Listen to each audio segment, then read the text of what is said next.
Salam saudara pemirsa, sebelum saya menyampaikan firman Tuhan untuk saudara-saudara sekalian, saya ingin menyanyikan sebuah pujian kiranya menjadi berkat bagi saudara.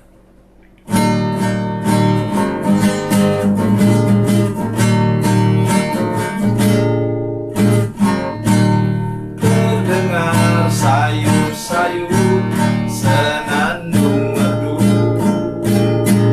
angin pagi di pantai sejuk dan segar. Teringat kembali saat ku dipanggil Yesus, firman-Nya, mari ikutlah aku. Galilea, Galilea,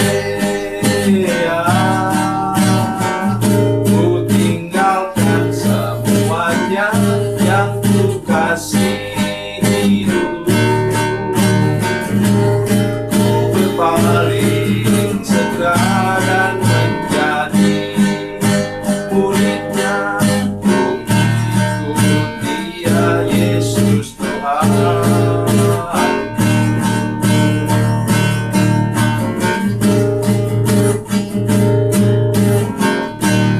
Betapa mulia mengikuti jejaknya, walaupun jalan sukar banyak cobaan. Bila hatiku bimbang ataupun kesepian, firman-Nya, aku yang besertamu.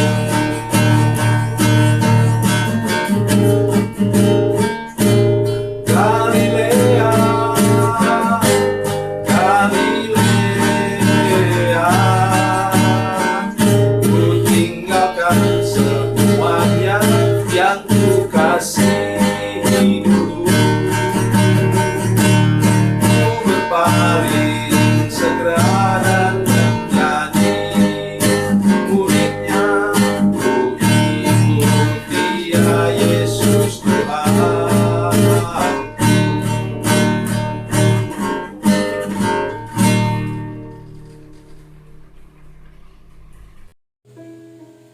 Salam saudara pemirsa, salam berjumpa kembali dengan kami dalam program Berita Pengharapan. Saya ingin mengunjungi saudara-saudara sekalian, memberitahukan bahwa kalau kita sungguh-sungguh ikut Tuhan, ada masalah-masalah tertentu yang akan menimpa kita, tetapi kabar baiknya adalah Tuhan yang engkau sembah, yang tahu benar jalan hidupmu, Ia berkuasa untuk membalikkan keadaan. Sebelum mendengarkan firman Tuhan, mari kita berdoa. Bapa, dalam nama Yesus kami datang kepadamu sekarang Tuhan. Minta anugerah-Mu ketika kami sedang mendengarkan firman Tuhan yang luar biasa ini. Berikan kepada kami iman, keyakinan yang penuh bahwa Tuhan berkuasa membalikkan keadaan untuk membela kami. Terima kasih Tuhan, terpujilah nama-Mu. Dalam nama Yesus kami berdoa dan bersyukur. Haleluya, amin. Saudara pemirsa, mari kita membaca firman Tuhan dari Perjanjian Lama, Kejadian pasal 39 ayat 13 sampai ayatnya yang ke-15. Kejadian 39 ayat 13 sampai 15. Kejadian 39 ayat 13 sampai 15. Demikian firman Tuhan. Ketika dilihat perempuan itu bahwa Yusuf meninggalkan bajunya dalam tangannya dan telah lari keluar, dipanggilnyalah seisi rumah itu. Lalu katanya kepada mereka, "Lihat, dibawanya kemari seorang Ibrani supaya orang ini dapat mempermainkan kita. Orang ini mendekati aku untuk tidur dengan aku, tetapi aku berteriak-teriak dengan suara keras. Ketika didengarnya bahwa aku berteriak sekeras-kerasnya, ditinggalkannya lah bajunya padaku, lalu ia lari keluar." Amin. Saudara pemirsa, fitnah adalah fitnah. Tetapi saudara sekalian, saya mengajak kita hari ini untuk punya iman, punya keyakinan. Nomor satu ialah kita percaya bahwa dalam bentuk fitnah apapun juga tidak akan bisa menghancurkan hidup kita kalau hidup saudara ditutup, dibungkus dengan kuasa darah Yesus. Saudara punya iman, yakin, saudara katakan begini, loh ternyata Yusuf kemudian masuk penjara. Iyalah, tapi sudah tahu, makin ke penjara dia semakin dekat kepada istana. Dari penjaralah dia kemudian, setelah 2 tahun dalam penjara, ia kemudian terangkat menjadi Perdana Menteri. Nanti saudara akan dengar cerita saya yang luar biasa. Ya. Saudara sekalian, ini yang pertama. Dan ingat, ketika saudara difitnah, Yusuf difitnah, dia tidak membela diri sama sekali. Dan memang posisi dia sebagai budak tidak memungkinkan dia untuk membela diri. Tetapi bagi saudara-saudara sekalian juga demikian. Oleh sebab itu, saya mengusulkan kepada kita, bila ada masalah terjadi, masalah apapun juga, maka ambillah waktu untuk berdoa, berpuasa, minta perlindungan daripada Tuhan. Supaya kalau sudah terbukti karena fitnah, sudah kemudian bisa jadi di penjara seperti Yusuf, bisa jadi terbuang seperti Yusuf. Ingat, satu kali kelak Tuhan akan mengangkat saudara tinggi-tinggi. Kita semua tahu apa yang saya maksudkan. Ya. Jadi tolong, itulah yang dapat kita lakukan. Tuhan pasti membela kita. Kata saudara siapa? Saudara anak-anaknya. Tapi kalau saudara, kata firman Tuhan, karena berbuat kesalahan, berbuat jahat, kemudian saudara masuk penjara, atau saudara kemudian mengalami kesulitan tertentu, itu jalan keluarnya apa? Masih ada ke jalan keluar? Masih. Saudara apa? Bertobat dan datang kepada Tuhan dengan rendah hati, supaya sudah dipulihkan oleh Tuhan. Sudah ingat ketika pada masa Imam Eli dan Nabi Samuel, ketika umat Tuhan kemudian buat kesalahan, anak-anak Eli, mereka mati bersama-sama, itu Hofni dan Finehas. Dan kemudian terjadilah tabut Tuhan sudah dibawa kembali. Orang-orang menjadi sumber masalah imam, termasuk Imam Eli sendiri, karena dia tidak tegas dengan anak-anaknya. Hofni dan Finehas kemudian meninggal. Tuhan langsung pulihkan? Tidak, saudara.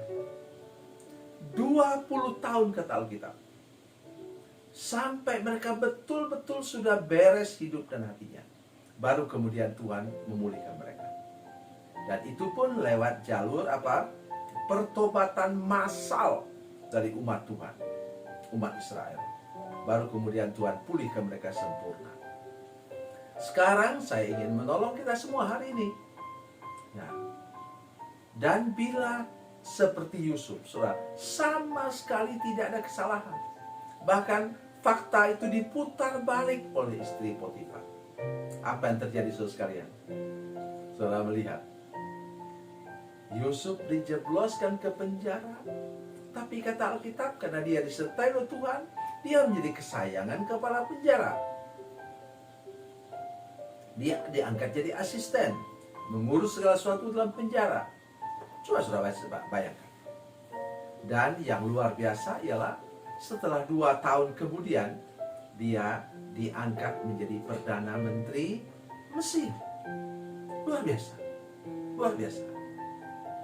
Nah, inilah yang saya ingin sampaikan pada saudara sekalian. Nah, bisa saudara bayangkan? Dia baru 2 tahun di penjara, dan Potifar belum diganti. Ketika Firaun memerintahkan supaya dia dinaikkan ke dalam kereta kencananya yang kedua. Kencana itu artinya emas.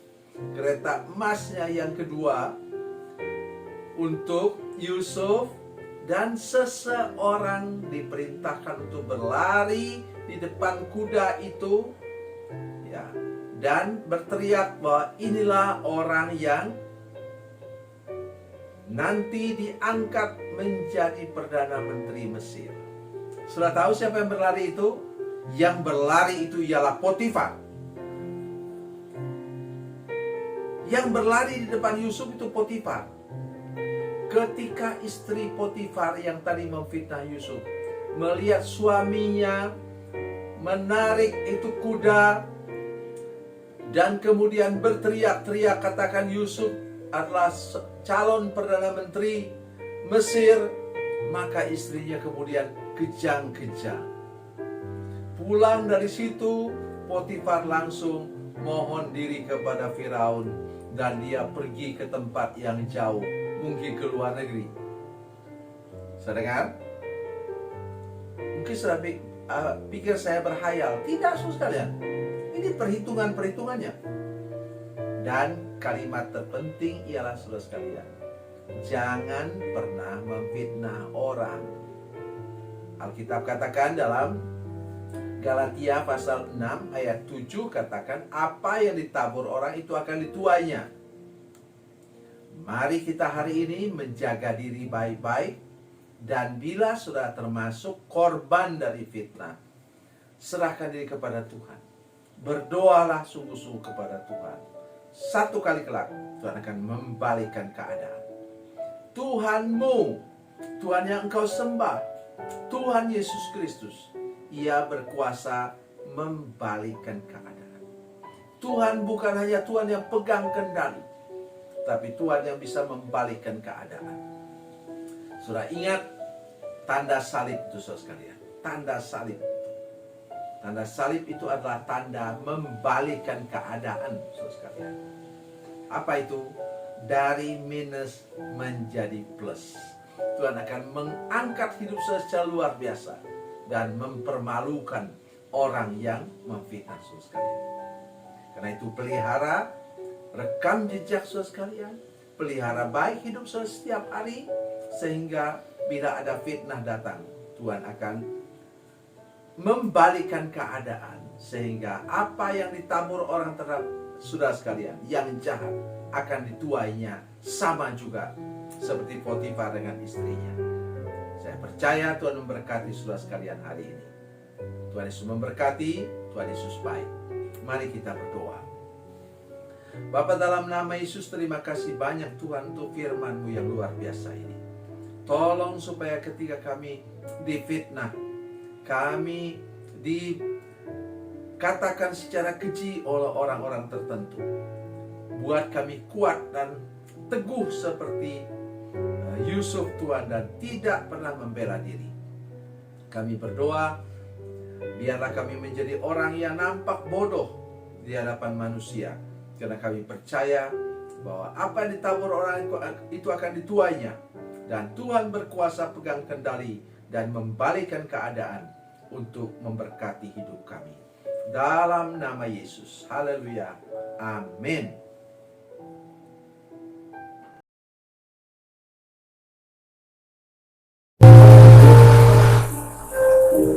Bila Anda memerlukan dukungan doa kami, atau bila Anda punya masalah yang ingin didoakan, silakan menghubungi nomor telepon kami 0812 7661 1125. Dan bagi Anda yang berada di luar negeri, silakan menghubungi +62 812 7661 1125.